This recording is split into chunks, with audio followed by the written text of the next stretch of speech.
everybody? Welcome into 5 Minutes with Sean, maybe 10. Today is a new day for me.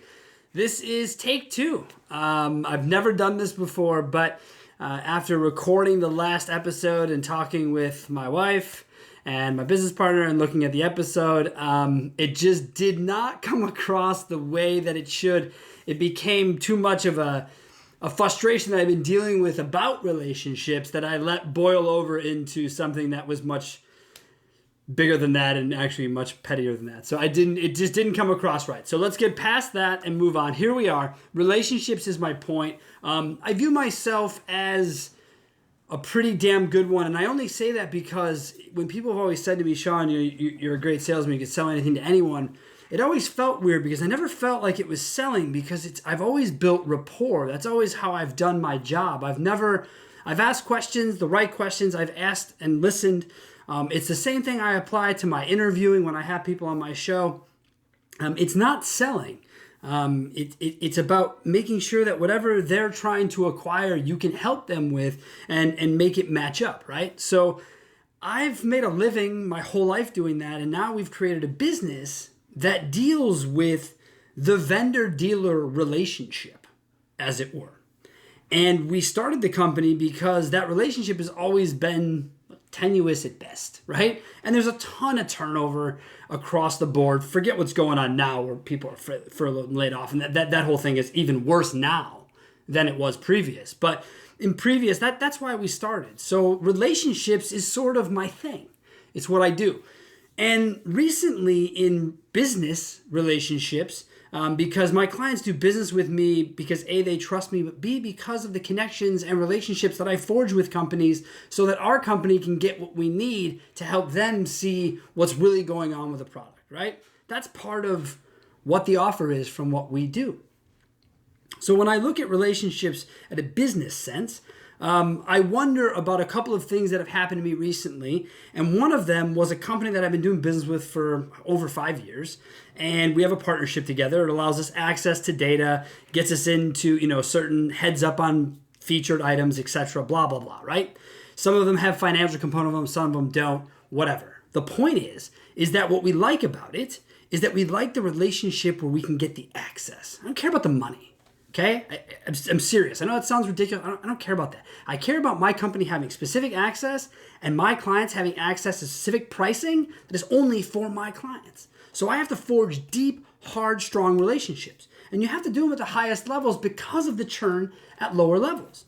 So anyhow, this company walks in after 5+ years of great partnership and given everything that's going on, have decided to change forms and didn't even actually tell us, had to inform us via email when we asked what happened to our access. And they said, your agreement's been terminated, you're out, get out, that's it. Okay, fine. Again, we don't care about the money. Can we just have the data? Because our clients pay us to dissect that data for them, and that's the job, right? People say, no, that's it. They have to go through the rep to get it. Well, okay. I'm used to, and we're used to as a company, we're used to people not understanding what we do for a living. Like, I can't tell you how many relationships that I've started with people. I'm not even sure my wife knows every day. I only say that. She listens to the videos, but in the beginning, she look at it. We had no idea what we were doing. So my point is that people look at it and they say, it doesn't make any sense. I don't get it. So they either stay away from it or get involved.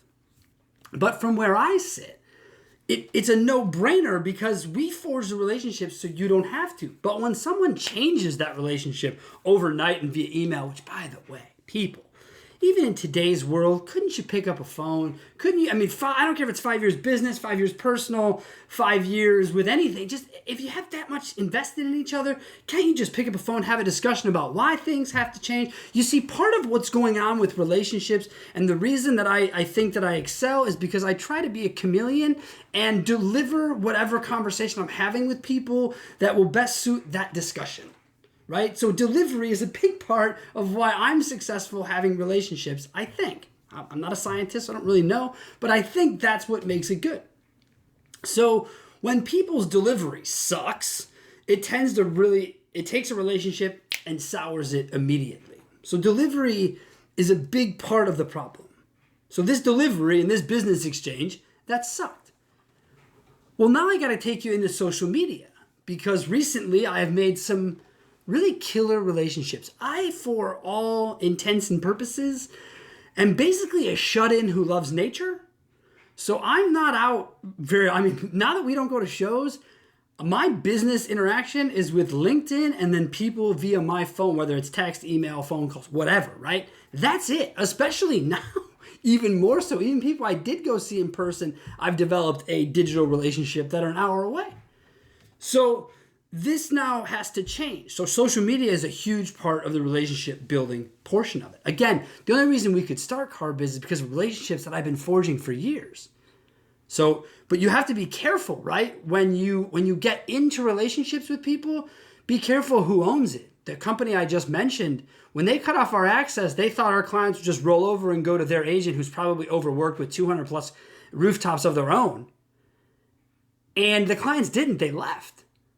So, and they said, well, those are our clients. You can't take them away from us. They're not yours, they're mine. And I brought them to you. And they're not even really mine. They're really the industries, if you want to look at it holistically and sort of a hippie like I do. I'm partners with these people, but it's a free will. They can get up and leave if they want.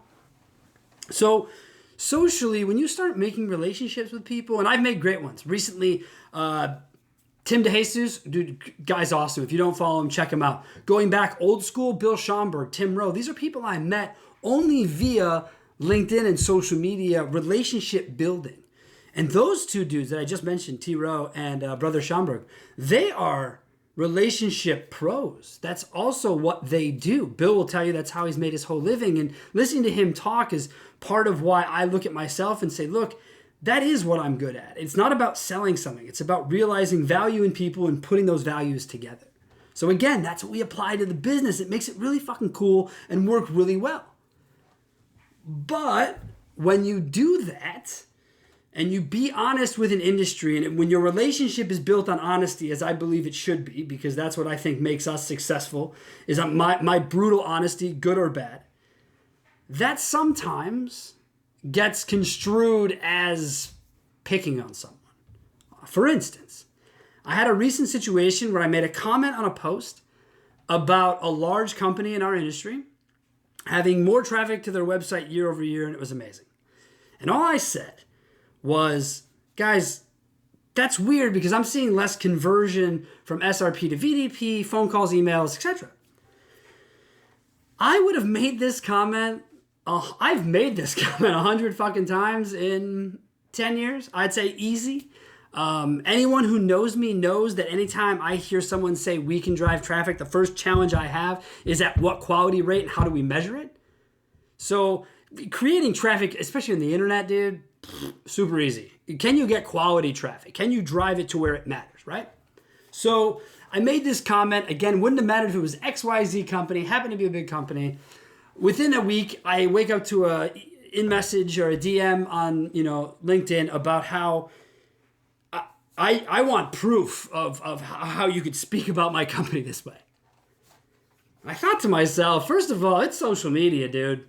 That's some paper thin skin if you could have an innocuous, because guys, anyone who knows me knows that I comment a lot of stuff and I probably delete 3 times what I post, like what's actually public, because I try to edit myself. It's something it's kind of an unspoken agreement with my business partners that if we were going to do this whole Sean on social media shit, that I was going to have to at least at some level get better.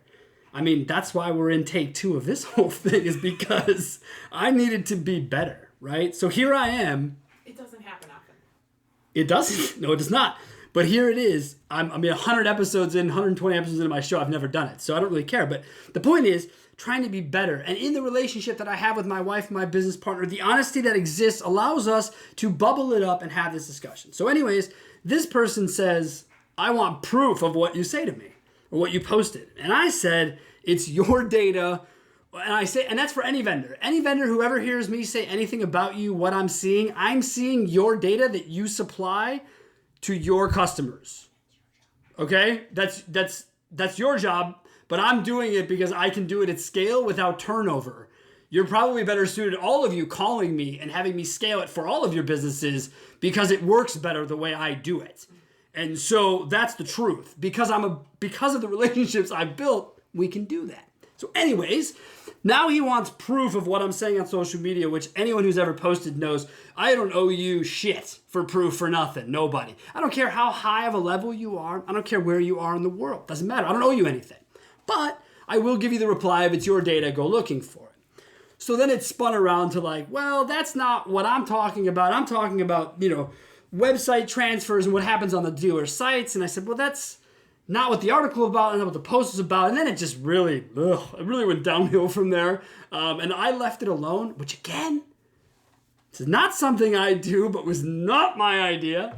Producer wife idea, where she just leave it, and she's right. You leave it, you let it go, right?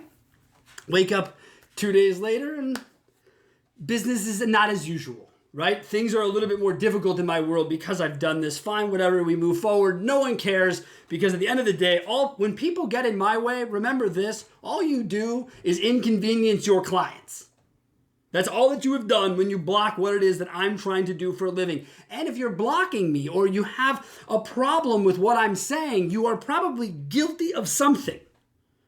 So my point on this was, I never had a bad relationship with this company. I never thought negatively ever before that. I've always questioned their shit, but I question all people's shit. That's my deal, man. That's what we do. So I do that, and now I have to start guessing, man, why would this reaction get, what's really going on? So then I dive into the data, and I'm like, there's some shadier shit here, right? So we've got to be careful when we don't know someone and we're trying to start a relationship, which I don't know if that's what that was. I don't know if a sort of, demanding DM, the first time I've ever talked to a human in my life, if that's supposed to be how you forge a relationship. I don't think so. I wouldn't recommend you go about it that way. It's the same way I feel about weak-ass DMs that come in 10 times a day to all of us on LinkedIn about how someone can save my business or save the world or has the product that get the fuck out of here. It's lazy. Be better with your jobs. Okay.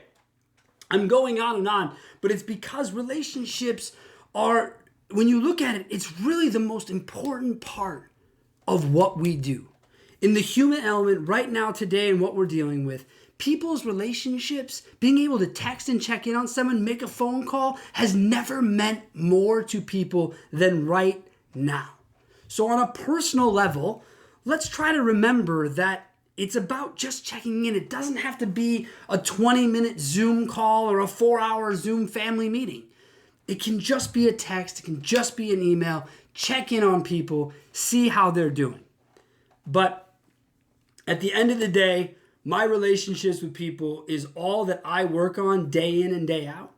And it's something that I take a lot of pride in. I hope you do too. So again, thank you for joining me. And I hope that in the future you think about how you approach relationships and your delivery to them. Go out, have a great week, and stay safe. Thanks. See you next Monday.